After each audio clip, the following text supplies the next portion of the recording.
Good afternoon, everyone, or good morning, good evening, depending what part of the world you're joining us today. My name is Rosalie Olmsted. I am WESIS Executive Assistant, and it is an absolute honor today to have WESIS Strategic Partner LinkedIn with us and to have their panel presentation. But before we get started and before I hand it over to these incredible women, I would like to give a quick overview about the WESIS organization. We often go by our acronym WESIS because that is exactly what we are. We are a cybersecurity sisterhood. And WESIS is a 501c3 nonprofit organization with a mission to recruit, retain, and advance women in cybersecurity. Our community is made up of over 10,000 members in over 90 countries. And we have about 70 professional affiliates with over 270 student chapters throughout the world. We offer a variety of initiatives and programs throughout the year, including different scholarship programs, our annual conference, leadership series, Job Board Plus Plus, Speakers Bureau, and much more. We want to say a special thanks to our WESIS strategic partners who fund their organization year round and allow us to provide these different programs and initiatives, including our webinar like today. Specifically, I'd like to say a thank you to our Tier 1 strategic partners, Akamai, Amazon, Bloomberg, Carnegie Mellon's University Software Engineering Institute, Cisco, Ford, Google, Lockheed Martin, Microsoft, Optum, Sandia National Labs, and SentinelOne. And I would like to say a special thanks today for LinkedIn as well for hosting today's webinar. I do want to say that please feel free to submit your questions throughout this presentation, but be mindful of the fact that due to a time constraint that we may not get to them till the end. And if not, we will be responding at a different time. And then lastly, if you haven't done so already, please subscribe to the WESIS newsletter at wesis.org in the upper right-hand corner. It is the best way to stay up to date on the different webinars and programs that we have going on throughout the year. And with that, I'm going to turn it over to Danira with LinkedIn for the panel discussion today. Thank you so much, Rosalie, and hi, everyone, and thank you all so much for being here today. My name is Deyanira Garcia, a customer information security consultant at LinkedIn, and I am joined by these incredible women whom I have the honor of working with as we discuss navigating cyber risks in the networked age, a deep dive into LinkedIn's risk calculation and business impact.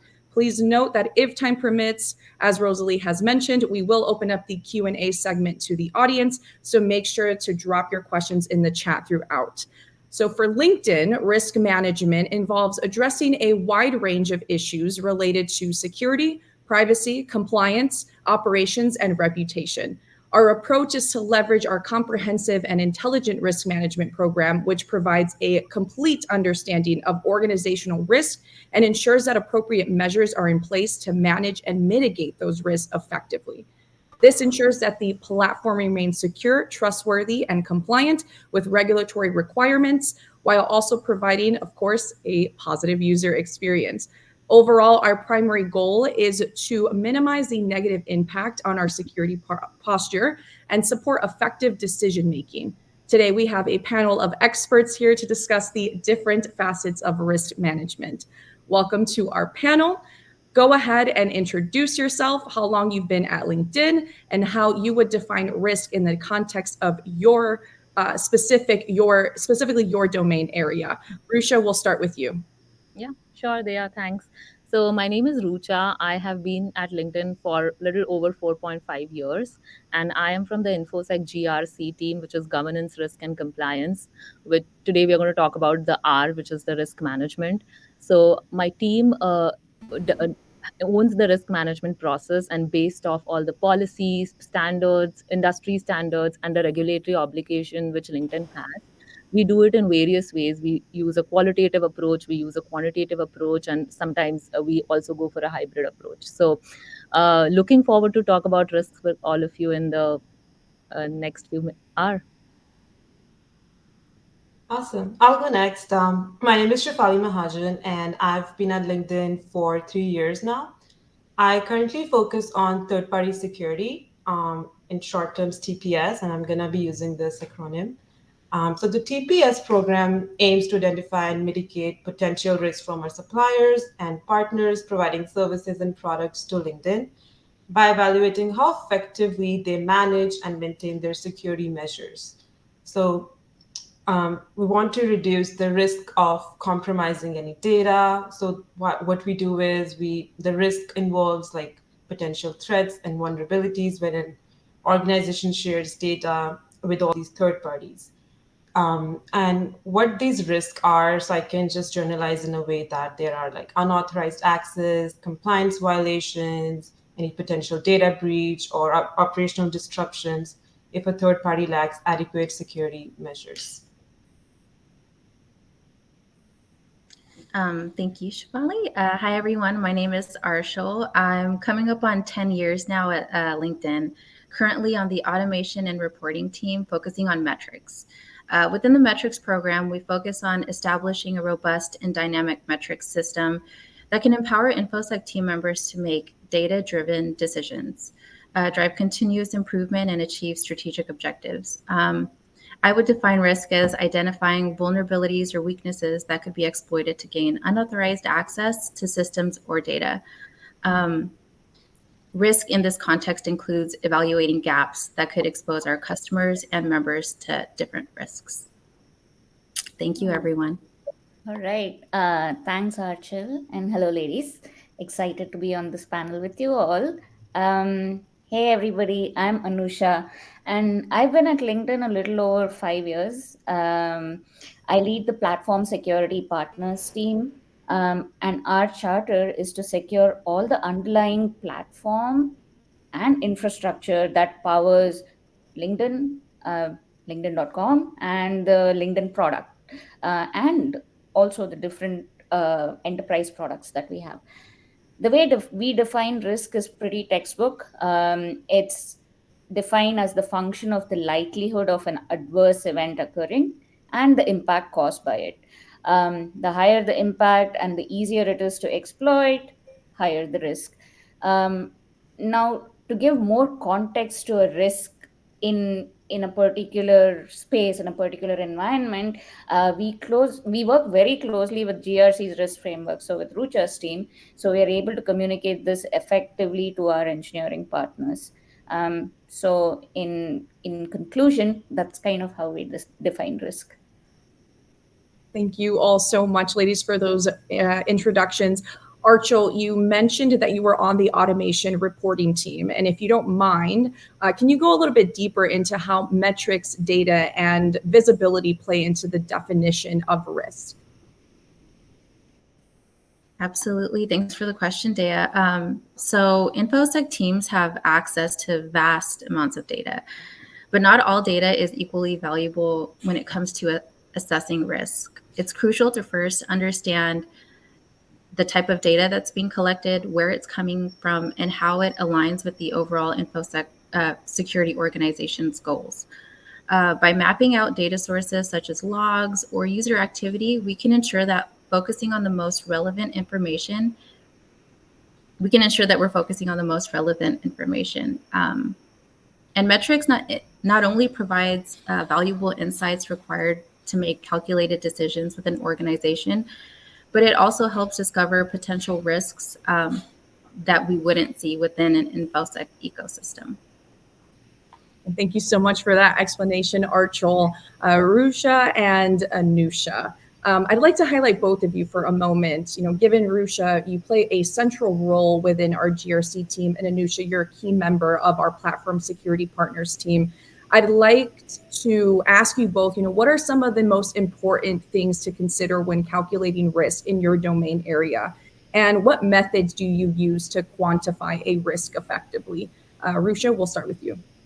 Sure, I can go first. So basically, as I said, the GRC team owns the risk management process. So we start with the risk identification, where we rely on our security partners like Anusha's team, who review the infrastructure and application pretty regularly. We also perform risk assessments, we do audits, and we have our policies where the company is responsible for, and they report to report to us if there is any violations.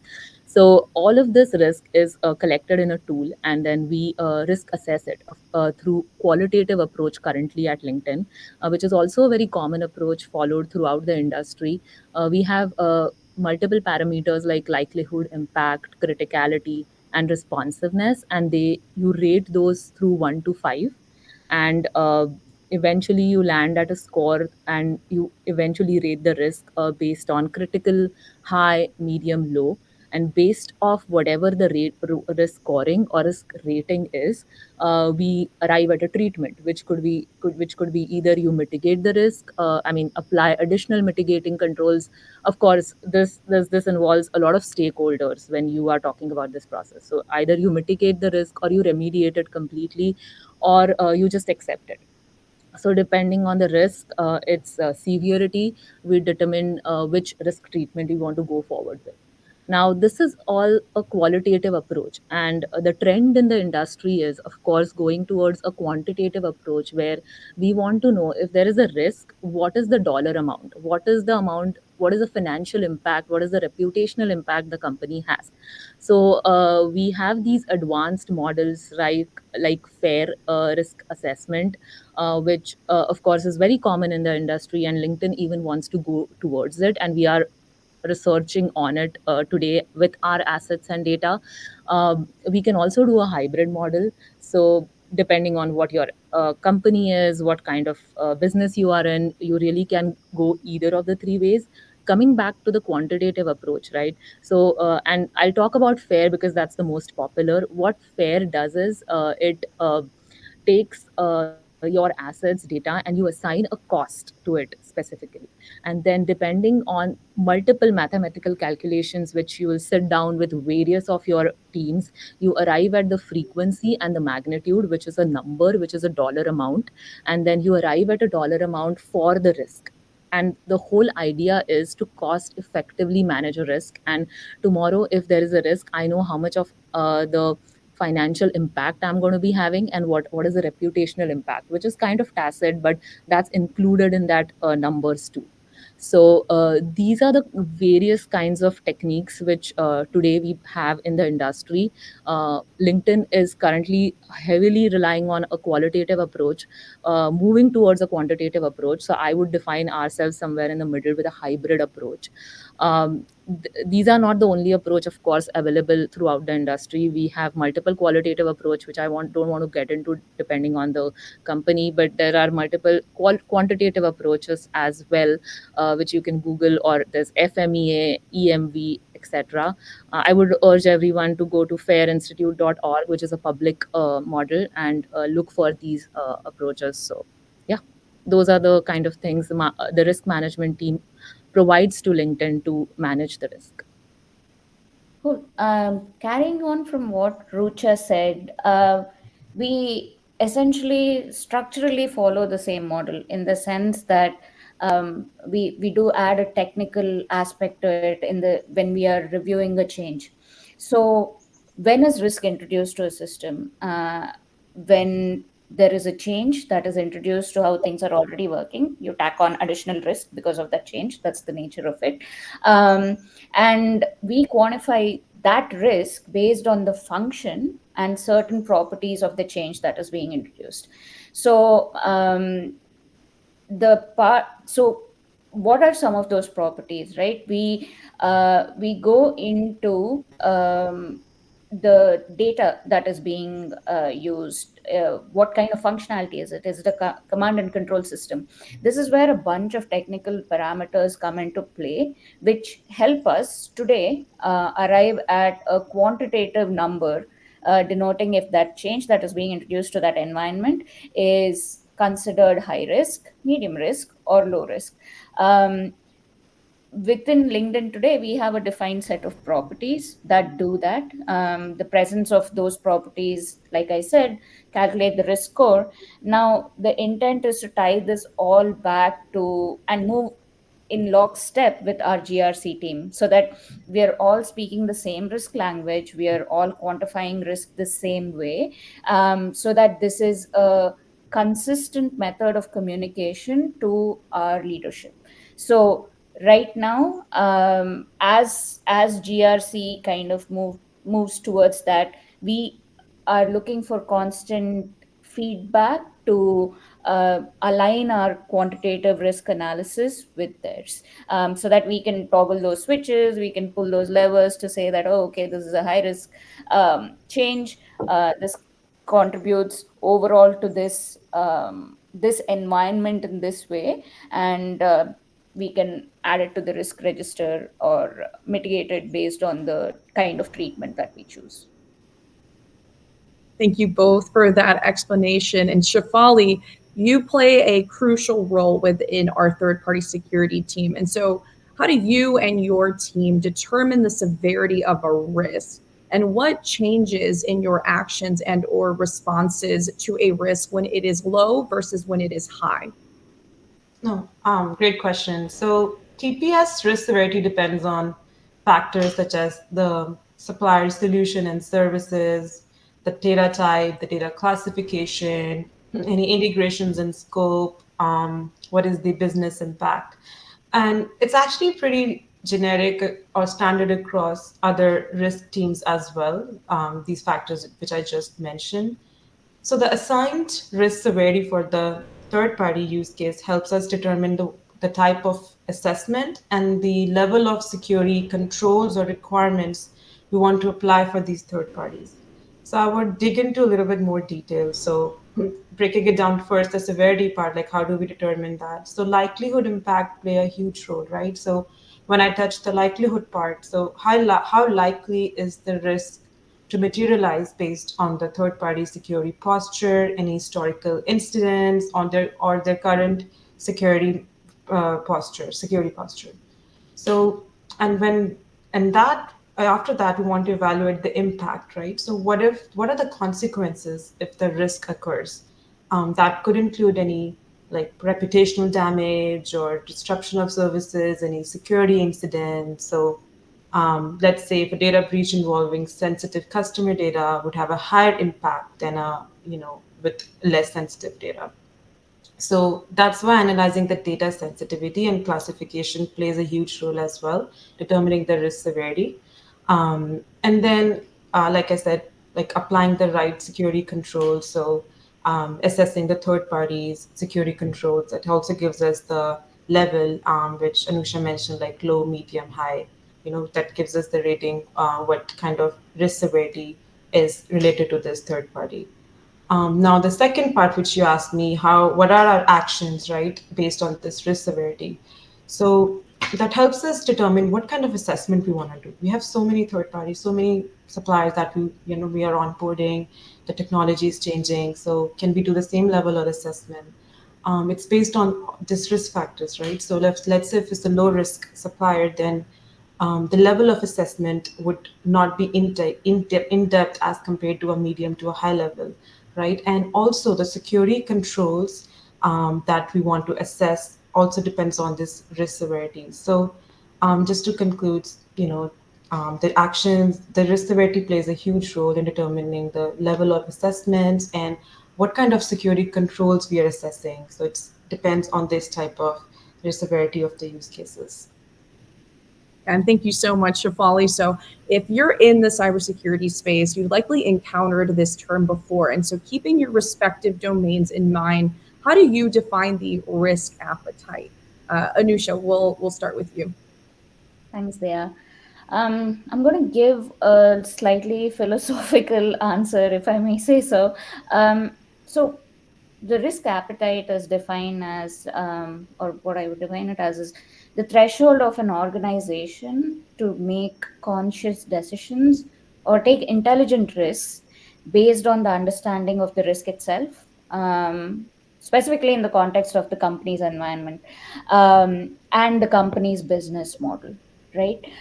So today, and that's where security infosec teams come into play to help educate the business, for their business model, for their audience, for their customers, for their product lines, what kind of risks we will be taking, and like Rucha said earlier, what's the dollar impact of it, right? So what is our appetite in general to digest that? That quite plainly is the risk appetite of a company.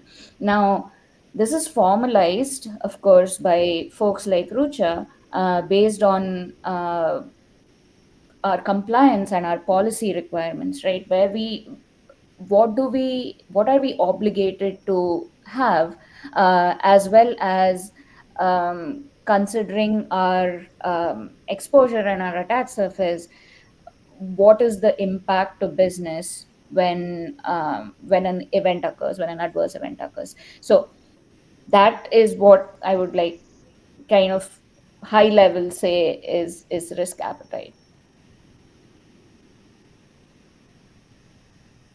Yeah, I think Risha pretty much covered it in a very nice way. So if you want, I can deep dive into how we in TPS, consider the risk appetites. So, like Anusha mentioned, so in terms of third party space, it's the amount of risk we are willing to accept when working with the third parties. So it's a crucial factor in the TPS management and has to as we guide how organization can make decisions, assess risk, and mitigate the risk. And because of these, we actually make help our business teams to make informed decisions too based on the risk appetite. So it depends on the data, like I mentioned as well. One of the crucial factor in risk appetite that helps us assess the risk, and generally we would have a low risk appetite for, or third parties touching sensitive data. It could be customer data, right? Whereas we will have a also, for consider the regulations, the policies that we have developed internally that plays direct impact on our risk appetite. Um, Other thing I would say is that we do risk-based vendor segmentation, as I previously mentioned, that based on this organization's risk appetite, we segment on the risk severity and vendors that have like critical services, that we cannot tolerate any sort of disruption and they handle our member data, we would de- definitely have a low risk appetite. So a lot of these factors goes back to the risk assessment, the type of risk, and the levels of risk that we have. That plays a crucial role in all the risk appetite of how a team evolves. And it's very standard, like I said, it's not specific to a particular domain. It's just very standard across the other security teams as well. Thank you both for those explanations. Rusha and Archel, what does it mean for a risk to be acceptable to the business? How can you make sure that partners across the business understand how risks affect them and the business overall? Rusha, I'll probably, if you want to start off, given that you're GRC, so you're probably best to respond to that one. Thank you. Sure. Yeah. Actually, this is the most important point, that who's going to own it, right? As I said, GRC team manages the risk management process. We provide the tools. We are the ones who look after the risks, but we are not the ones to own it. As I said, we have the central system where we input all the risks, we assess them, we document the treatment, we follow up, we have all these documentations. Now Archel can speak more to it, but we have these metrics which we report up the chain. Depending on the severity of the risk, we will determine who's going to own it, like how high up it will go into the management. But let's talk about the high and critical, which are kind of way more important. Those ones, of course, we make sure the management is accountable to it, they are aware of it, and they know what they are getting into. If the treatment is, as I said, there could be three treatments. It could be either remediated in a specific amount of time, or mitigated, or accepted. I think accept is where it carries the most weight, and that's where we would just go way high up in the command and say, hey, I think, are you okay? The business is willing to accept with this kind of impact. We just discussed what kind of impact it could have, and the parameters we use to convey that impact, right? So these are the kinds of things, at least from our end, we provide all this data, we put it into the metrics, and all of this is reported pretty frequently, high up to the chain, depending on the treatment, the risk severity, etc. So yeah, that's what the GRC team I mean, these are the ways the GRC team holds folks accountable for the risks. I'll speak on that, the second part of that question, Dea. Like you'd be surprised at like what the impact a dashboard and reporting can have on just anyone. So metrics that are presented on that. To Rich's point, like what we try to do is grab like the right metrics, so those key risk indicators, and present it in a way where, we visualize it in a way where it's easily digestible, but also creates impact. And the ultimate goal is to create urgency required from leadership to make essential decisions for the business. So that's typically what we use our dashboards for, and a scorecard. If you visualize it, if you're able to create a visualization in different ways, you can format it to get to raise eyebrows. So you just have to be very strategic about the way that you're, presenting your metrics to your audience. And now I'm curious for Shefali's side, if you have anything from your perspective for third-party security. Yeah, so I think based on what like Anusha, Rucha, and everyone has talked about, all this metrics and all, we have that framework to report to the leadership, and it's been worked on, and we partner with all the security orgs together, and it's just a collaborative effort. Yeah, thank you all. So I'd like to ask one final question before we wrap up this panel discussion and open up Q&A to the audience. So with the advancement of technology, how does LinkedIn stay ahead in managing and securing itself against emerging cyber threats? Shefali? Yep. No, that's a great question. Love this question because, technology keeps on like changing every day, and we have to keep up with all the trends and, keep our customers happy. So LinkedIn adopts a very proactive and adaptive approach to cybersecurity by implementing continuous monitoring systems to detect anomalies and potential threats in real time, which is so important. We actively look into threat intelligence feeds and collaborate with partner orgs. So collaboration is definitely the key. We have been leveraging advanced technologies such as AI, machine learning, which are enhancing our threat detection, automate responses, and identify patterns of malicious activity. Generally companies have all these systems. It's now that we are enhancing it and taking a step further by adding AI capability, right? And I'll share one example of, and we also posted a blog on this on LinkedIn.com, that LinkedIn developed a security posture platform to enhance our security measures. So this helps LinkedIn maintain a secure and trustworthy platform by enabling efficient, data-driven decision-making for vulnerability management. So effective vulnerability management requires continuous improvement and innovation, especially at LinkedIn scale. So in the era of AI, old methods of simply identifying and patching known vulnerabilities were giving us a lot of challenges. That is why we integrated with our data sources and made the responses automate, which helped us like just speeding up the whole process and mitigating risk in a very real time and a faster way. So just to conclude, like it's a continuous improvement. I feel like we are adapting with new technology, adding new features, and of course there's like more opportunities for us in the future as well. Yes, that was a perfect response to close this out too, Shefali. That was great. But yeah, thank you. Yeah, of course. Thank you.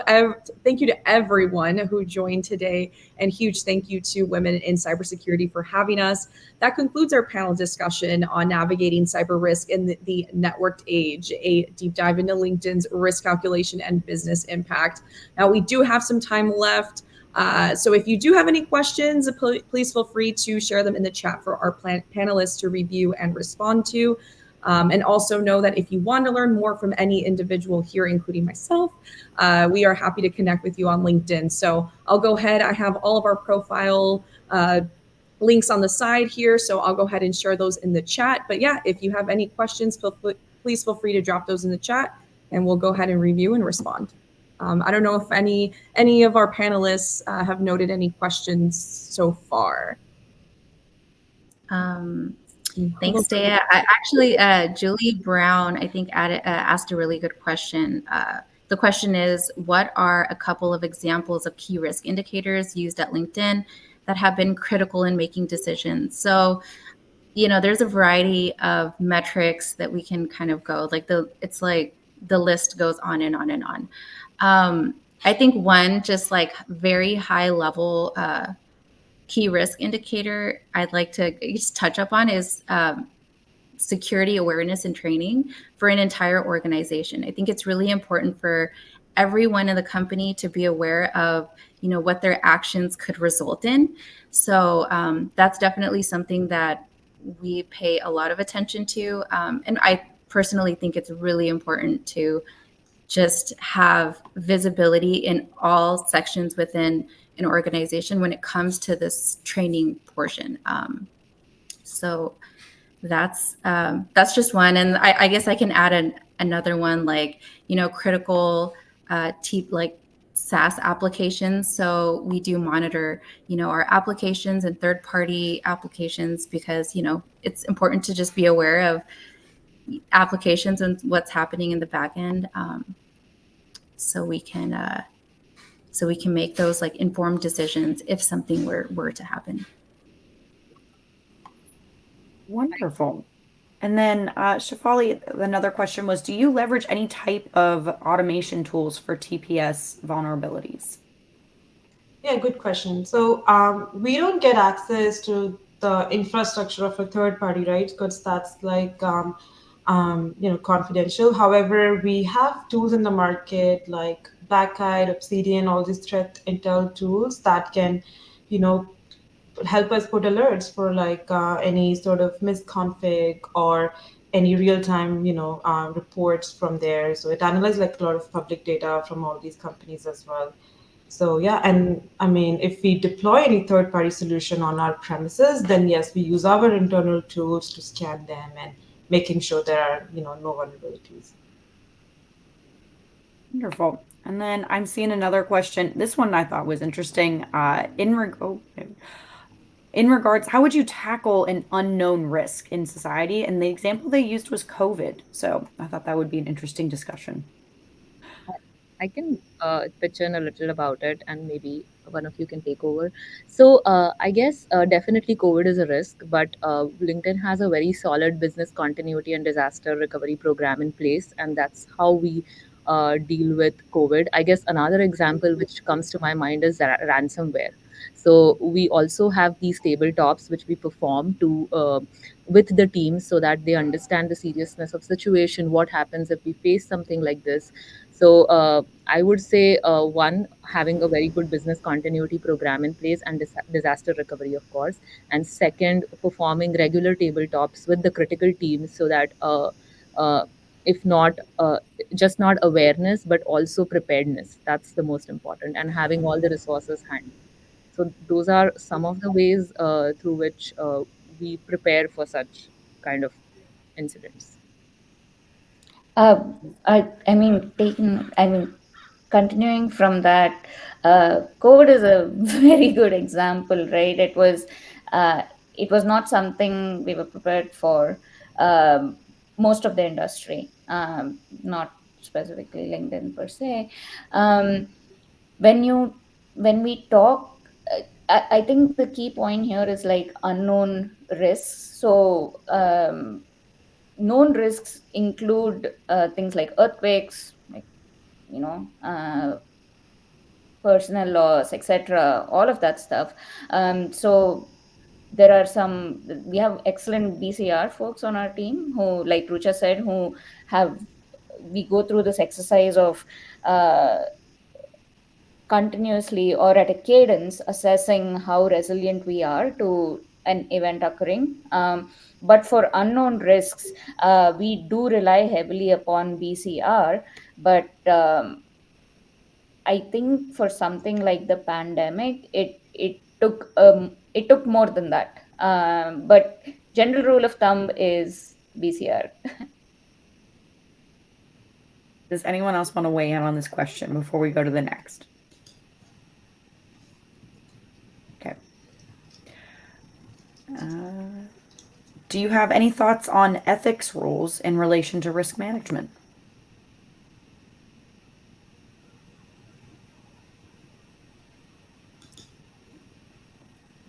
I think, I would like to pitch in not to exactly this question, but something which was asked before, and maybe inherently I'll answer this question as well. So, somebody asked about accepted risk and how we deal with it. So, first of all, accepted risk is not, although it is a method of treatment, it doesn't mean that you use it very liberally. We don't.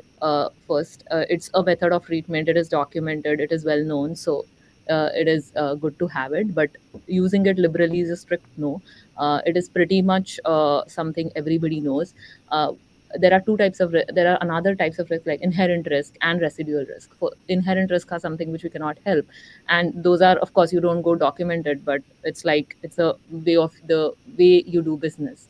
Now, when you have a risk and you mitigate to a point where you cannot go further, that's when I guess risk acceptance can be used to document it, and of course revisit it all the time. We have, if I want to really count how many times we've used that treatment, it would be really rare, and it would create a huge uproar and a lot of noise up the management. So, point being that accepting risk is not something, you cannot operate in a zero risk environment too. But of course, accepting risk should come at a lot of communication, accountability, and responsibility. So, going back to the ethics question, uh, nobody is saying you lock out your environment and run away, then nobody can use it. But of course, you have to take risks based on what is acceptable to the business and how much loss you can really uh, take, as the business can take, right? So I don't know.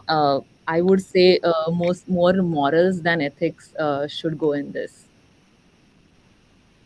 Perfect. And then in regards to metrics, which have you found to be the most impactful? I feel like everyone can kind of chime in on this one, but just when it comes to metrics, there's just a wide variety of things that we collect. What's opened my eyes a little bit, it has been like, understanding patch compliance and what it consists of and how like enormous it is. So I think it's a really important item within like different organizations to understand patch compliance and maybe capture some data behind it to understand where your ecosystem sits as far as that goes. So that's been a big metric that's been eye-opening for me and understanding. I'm not sure if anybody else has any insights, but feel free to add in any metrics that have been near and dear to you.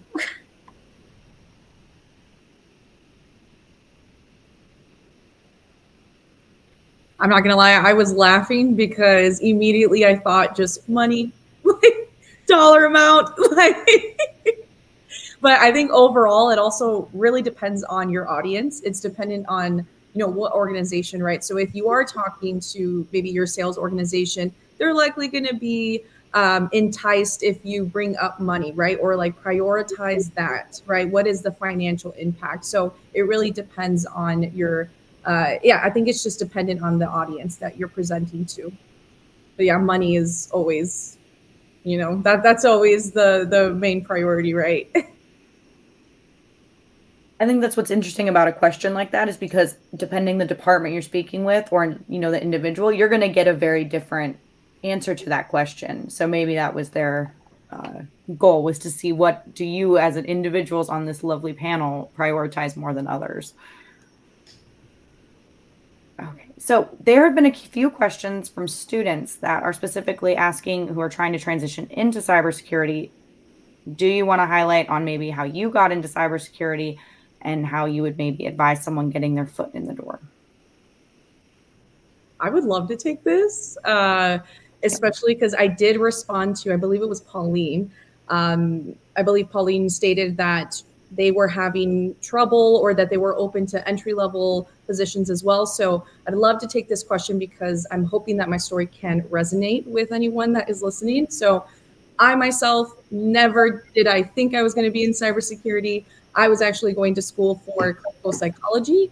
So I had my dream. My dream was to work with underprivileged communities and be a therapist in those schools. So of course, that's like completely a huge deviation from what I'm doing now, right? So how I got started was I really, during the pandemic, really noticed, in Chicago, we took it very seriously. So you really couldn't do anything. And I love music. I love going to concerts. So all of those things, my life stopped essentially. So I love video games. I had a friend who was in software engineering and he brought up, oh, you can go to LinkedIn Learning and you can try to see if maybe something sparks your interest. And so I took up video game development. From there, I was introduced to this program who LinkedIn also partners with. They are named the Year Up program. Did that. And then from there, I was able to get an apprenticeship for LinkedIn. And so from there, that obviously got my foot in the door. And then I was converted into a full-time role. So I would say the biggest thing is if you are having any trouble trying to find any entry-level positions in cybersecurity, look at apprenticeship programs. There's a lot of companies, Google also has apprenticeship programs. LinkedIn does. I believe Pinterest, there's a bunch of really big organizations that have those programs. And so if you are struggling, I would highly recommend looking at those apprenticeships. Anyone else want to share their story on how maybe they got in? Did you go a very traditional route of doing, your bachelor's degree, or was it a similar sort of sidetracked way of finding cybersecurity? Mostly traditional. Sorry. Yeah, mostly traditional. But I think even within security or within the space of InfoSec, there's a lot of options to choose. There is application security, there is incident response, detection and response, and there is GRC, etc. So I started my career at Yahoo, and I had the privilege of being able to work a little bit on all of these teams, which helped me actually finally find my place to be in. So I use the I'm new and I'm just sort of college card a lot to try out different spaces in InfoSec to see what really resonated with me, where I found the work most interesting, and what suited my personality also. Wonderful. Does anyone else want to weigh in before we continue on? I just want to say that, if someone's new in cybersecurity, definitely make use of LinkedIn Learning courses. There's so many. InfoSec is huge. There's so much to learn, right? And then focus on getting certifications too. When I started, I was fairly new, didn't know anything about security, but I started studying for Security Plus, and that just helped me so much understand the basic concepts and everything. So just a suggestion out there. Amazing. Thank you all for answering that question, because I think that's one of the ones we get a lot, is how to get into this industry.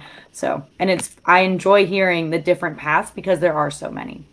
But back to the topic at hand, because there have been some incredible questions coming in, and I'm hoping we can get them to them all. How do you deal with TP vendors who sometimes aren't willing to share their ISO reports to give further insight into their security policies?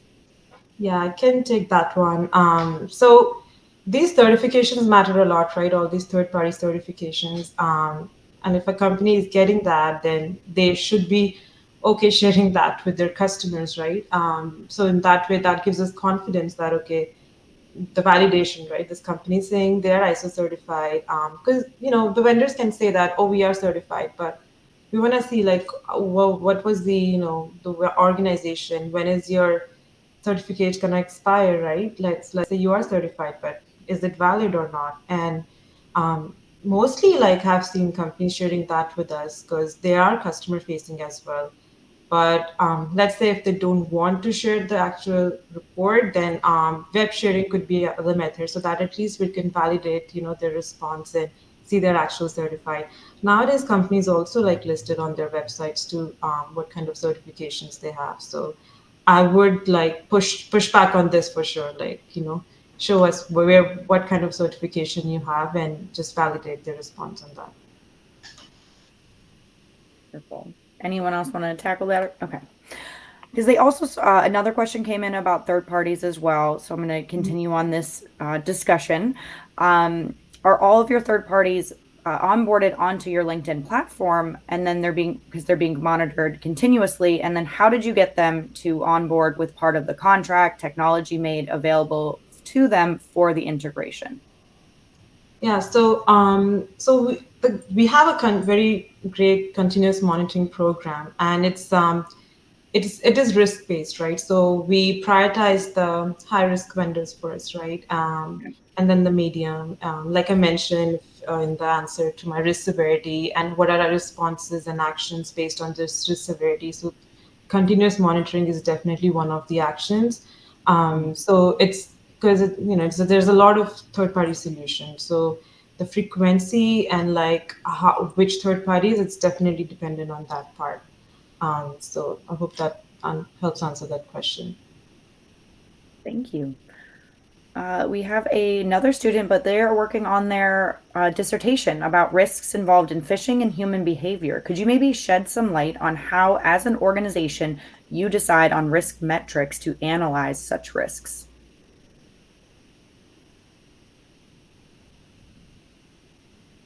That's a really that's a really good question.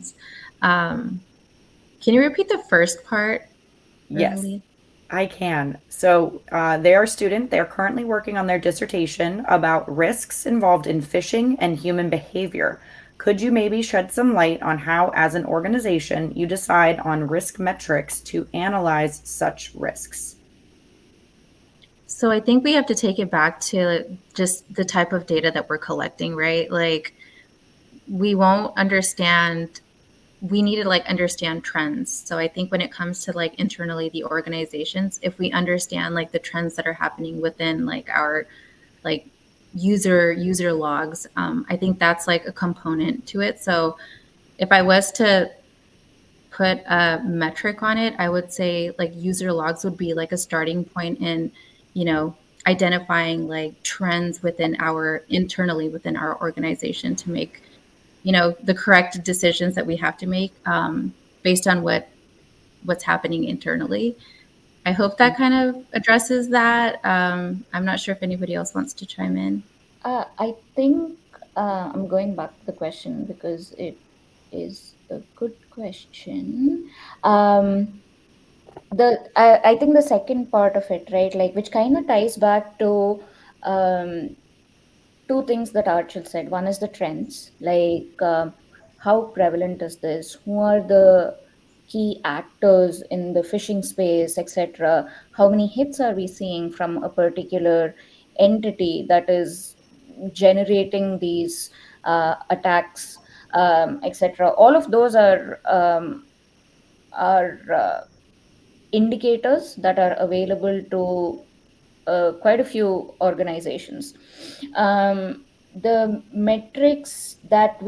risk metrics that we generate it's kind of tricky, right? Like we belong to a certain industry, social media, like social network kind of industry. So what we want to evaluate in that part is like what is our crown jewels, and this in a long-winded way ties back to security awareness actually. So we assume the worst case in this, and we ensure that we are training our workforce repeatedly on the risks that are associated with phishing, social engineering, etc., so that awareness is what helps in most cases. A very aware workforce is able to stay secure for the most part, report these things to security, basically champion security within their own organizations and in their own roles, so that we are able to understand, okay, how prevalent is this? And then you do have some tools that supplement this. I'm blanking on the name right now, but you are able to see how prevalent a certain phishing attack is, an account compromise attack is, and then you're able to kind of mitigate that. But in terms of risk metrics, we generally assume the worst and basically train everybody to be aware of things like phishing and social engineering, because these are such prevalent concepts and so close to human psychology that it's easy to trust, but we ask people to be careful. Another question is this individual would like to know the security posture tool that is currently being used in LinkedIn. I think we can share the link. It's we can give you the link and we can share it on the announcement. Yeah, if you want to send that to me, I will gladly make an announcement and add that link to it. Yeah, it's pretty cool. While she's doing that, I'm gonna go to our next question. So we'll get that up there. How do you handle? Oh, we already answered that. So how is LI helping tackle human hacking? What metrics are honed in on when trying to protect social engineering?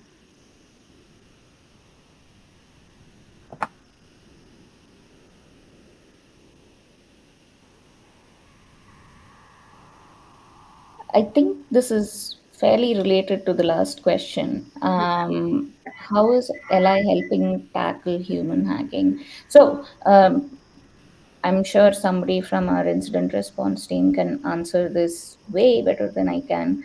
But there are a couple of aspects to. So, when you say human hacking, I'm assuming you mean attackers just trying to compromise our systems. So, one part of this is technical enforcement, where we have security controls, hopefully up the wazoo, so that nobody is trying to. So people aren't easily able to breach our defenses. We follow defense in depth, etc., and all of that stuff. The social engineering part, again, a key aspect of that is awareness and education. Also, because if somebody in some corner of a major organization gets a very weird looking email, the best way for us to find out, and I could be slightly dated on this, but the best way for us to find out is for them to report it to us. Even if our and the reason why the space is so tricky is because it's so close to human psychology. Things keep getting better, attacks keep getting more and more sophisticated. They look like they're coming from real actual humans, who need your credentials for very valid reasons, it may so seem. But I think that's the part that we are trying to do is, one, we technical enforcements, defense in depth. We have detections in place. We build out detections for all our services to detect anomalous behaviors, and overall, just having and I think the cherry on top of all of this, like I think the point that I'm trying to underscore is a very educated, security minded workforce. Wonderful. One more question came in. How do you make it easy for your users to do the right thing in applying cybersecurity best practice behaviors? I think the regulatory environment has made it easy enough for us to make it difficult for the company. But that's just on the fun part. Uh, I mean, I can just speak from a GRC standpoint. Everybody can pitch in. I guess we ensure that we have very uh, well documented policies and procedures for people to understand and follow. We communicate it in a very structured way. And of course, we have periodic audits from multiple audit firms and internally to make sure that we stay compliant with it. Uh, I mean, those are the few things which come to my mind. And of course, this whole risk management framework, if we ever uh, get out of this whole structure, there is a way to document it and eventually track it to remediation if possible. Anybody else wants to pitch in? Yeah, but sorry, Rosalie, can you repeat that question again? Yes, I can. Let me. How do you make it easy for your users to do the right thing? They have that in Thank quotes you. in applying for cybersecurity best practice behaviors. Yeah, thank you. I think a couple of things, right? Based on the policy, like Rucha spoke about policies, making them consistent, which is also what Mm. she mentioned, right? Like you go to your security team, all of them have to have hopefully the same stance when it comes to how you secure your service, your product, um, your computer, anything. So consistent, and secondly for engineers practical guidelines, something that like taking a very theoretical policy, and we've had a lot of success with being able to give prescriptive and practical guidelines which work in the context of our environment. So we're like, okay, instead of giving a generic statement like you need to use cert based auth, for example, we're like, okay, use yada yada yada service to actually implement this, use this version of TLS, etc., so that it there is very less legwork for an engineer to do to figure out what the right thing to do is. Um, the Our guidance when it comes to doing the right thing is is needs to be consistent, practical, and comprehensive. And hopefully that kind of helps folks also do this easier. The second thing is, I think it's always useful for teams to kind of get their hands dirty, security teams to kind of get their hands dirty, go into it and see how a security control works in a particular um, piece of infrastructure. How do you apply that? Are you able to do a proof of concept and show that, hey, this is how I would operationalize this across the fleet? So that makes it like you're not preaching from an ivory tower. Sorry for the phrasing, but you're actually able to be on the journey with the engineers to do the right thing. Wonderful. Does anyone else want to weigh on in on this question? Because unfortunately, that will have to be the last question because we are at time. I want to give you a second if there's anything else you'd like to add in on that last question. Okay. I just want to say thank you so much for such an incredible panel. Great discussion, great topic, and thank you for your time. I hope everyone has a great rest of their day, and thank you for joining us this afternoon, and have a great rest of your day. Thanks for listening in. Thanks, everybody. Thank you, everyone. Everyone. Bye. Thank you. Bye.